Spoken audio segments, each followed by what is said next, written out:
Hi, I'm Shannon, and this is my new booktube channel, No Shelf Control.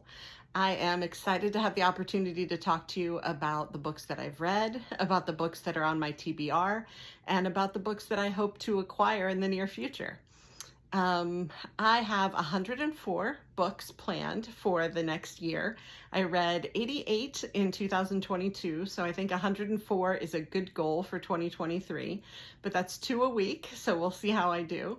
Anybody who knows anything about me knows that it is wildly out of character for me to have a list of 104 books already planned for the year. And so it's highly unlikely that that list will remain unchanged throughout the duration. But it's 104 opportunities for me to look forward to something to read and 104 opportunities for me to have something exciting to share with you. So I'm really looking forward to it. Given that it is the first day of January, I thought this would be a good time to start my new booktube channel and to start talking to you about the books I've been reading. The one that I want to talk about today is the last book that I read in 2022. It is called The Mermaid from Jeju by Sumi Han. It's published by Alcove and came out in 2021. I will do a lot of backlist titles on my channel. I do read a lot of frontlist as well, so we'll get some of those, but I plan to focus mostly on things that have been out for a while. So if that sounds exciting to you, please like and subscribe to the channel. I'd love it if you left a comment letting me know what kinds of things you'd like to hear about. Do you want to know what's on my TBR? Would you like to hear about books on a given theme? Are you interested in book hauls? What appeals to you? I definitely will take that into consideration as I'm teeing up more things to film, so please let me know. I mostly read contemporary fiction and memoirs. I do love narrative nonfiction and will read some sci-fi and fantasy as well. I read a lot of young adult and also dig into some middle grade books when I have the opportunity. I use NetGalley to get a lot of ebooks and read almost all of the books that I read on Kindle at least some of the time. I have hard copies of a lot of the books that I read, but I tend to read mostly on my phone on the Kindle app. So ebooks are great for me, even though I do love to have a hard copy of the book that I'm enjoying. So let's talk about The Mermaid from Jeju. This book is, I thought it was going to be a coming of age novel, and for about half of the book it was. This is the story of a teenage young woman named Junja. She is a hanyo, which means she's a diver on the island of Jeju in South Korea. So she's part of a culture of women who sort of lead their communities, provide for their families by diving on a regular basis. And it sounds like an incredibly dangerous and challenging job. So when we first are introduced to Junja, we're learning about her diving and her experience sort of coming of age as a diver in this female-led culture of Jeju. We also meet her mother and her grandmother. Her grandmother is one of the characters that I fell in love with. So definitely the grandmother is a feisty, very interesting, well-drawn character that I engaged with and really enjoyed and was glad she was part of the story. We get about halfway through the book following Junja, learning about her life, learning a little bit about the culture and the history of Korea.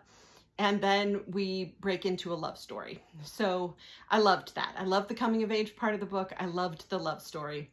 I won't tell you who the main love interest is. I don't want to offer up any spoilers. But at about the halfway point of the book, we start to get more into the history of the Korean War and what was happening at this point between 1910 and 1945.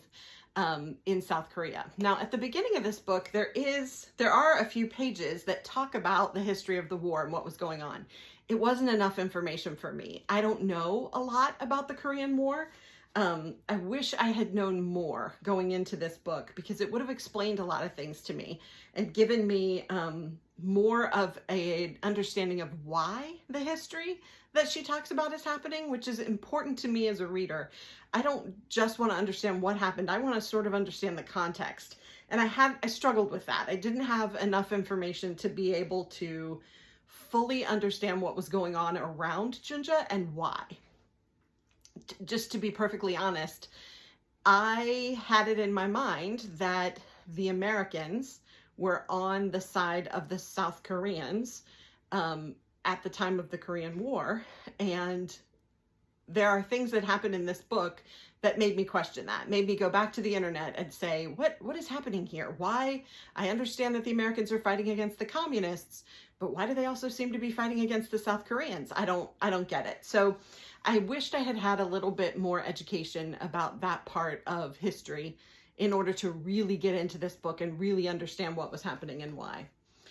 What happens at about halfway through this book, maybe a little closer to 3/4 of the way through the book, is we switch time periods. We switch from Junja in the early 1900s up to 1945 to Junja's husband. And I'm not going to tell you who that is because that becomes an interesting part of the story. In the early 2000s in Philadelphia.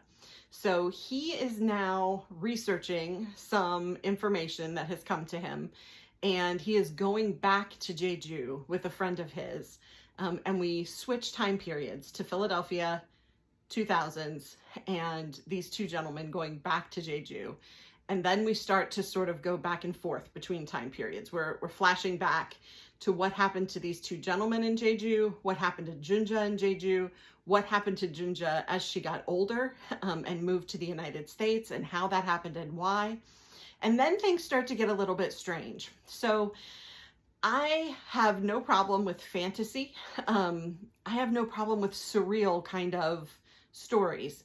But this book went into fantasy and a surreal kind of experience without any warning for me. I thought I was reading a coming-of-age love story, drama type of book, and all of a sudden, 3/4 of the way through the book, I'm reading fantasy and very surreal fantasy.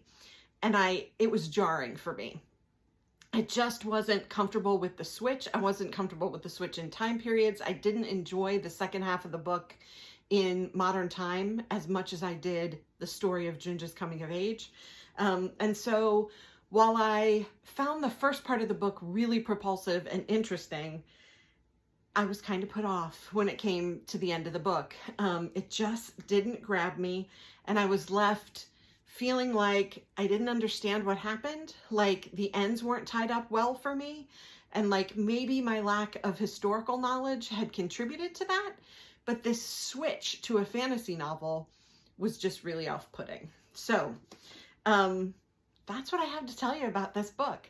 I definitely think that for the right reader, it is worth the read. It is, if you're prepared to read something that reads like contemporary fiction, historical fiction, coming of age kind of story, and then are willing to switch to a fantastical kind of situation. And if you are either comfortable not understanding the history or have a better understanding of Korean history than I do, this might be a great book for you. So that's what I wanted to tell you about The Mermaid from Jeju. I have a lot more videos coming up. I'm going to be working on my setting here and my background and lighting, and I'm very excited to have the opportunity to bring a lot more videos to you in the coming days. So thanks for listening. Take care.